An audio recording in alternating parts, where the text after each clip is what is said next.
YouTube және Instagram парақшаларына тіркеле кетіңіз. Мұсылманның 40 парызы.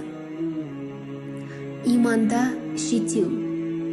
Аллаға иман келтіру, періштелерге иман келтіру, қасиетті кітаптарға иман келтіру, пайғамбарларға иман келтіру, ақырет күніне иман келтіру, жақсылық пен жамандықта Алла тағаладан деп тағдырға иман келтіру, өлгеннен кейін қайта тірілуге иман келтіру. Исламда бесеу. Алладан басқа тәңір жоқ, және Мұхаммед оған Алланың салауаты мен сәлемі болсын, оның елшісі екеніне куәлік беру. 5 уақыт намаз оқу, зекет беру, ораза тұту, қажылық қылу. Намазда 12, 6-ы ішінде, 6-ы сыртында. Сыртқы парыздары. Дәретті болу. Денесі, киімі және намаз оқитын жері таза болу. Әурет жері жабық болу. Құбылаға қарау, уақыттың кіруі, ниет қылу. Ішкі парыздары. Такбір тахрима, яғни намаз бастағанда Аллаху әкбар деп құлақ қағу. Қиям, тік тұру. Қырағат, Құран оқу. Рукух, еңкею. Сәжде ету және соңғы отырыс.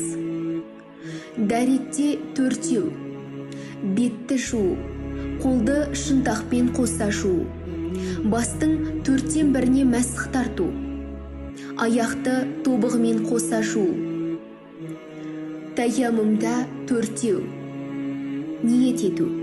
Таза жер жынысы болу. Тас, құм немесе топырақ.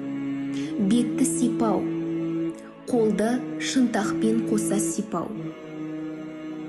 Ғұсылда 3-еу. Ауызды шаю, мұрынды шаю, дененің барлық жерін жуу, жақсылыққа шақыру, жамандықтан қайтару, хайыздан тазалану, нифастан тазалану.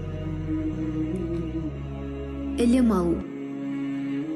Хайыз деп 8 жасынан асып 9 жасына аяқ басқан денсаулығы дұрыс қыз баладан немесе әдет уақытысынан 15 күн өткен әйелден келетін ең азы 3 күнге созылатын қан.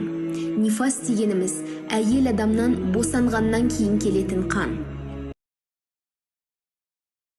Видео ұнаса лайк басып, арнама тіркеліп, қоңыраушаны баса кетіңіз. Келесі видеода кездескенше. Ассаламу алейкум ва рахматуллахи ва баракатух.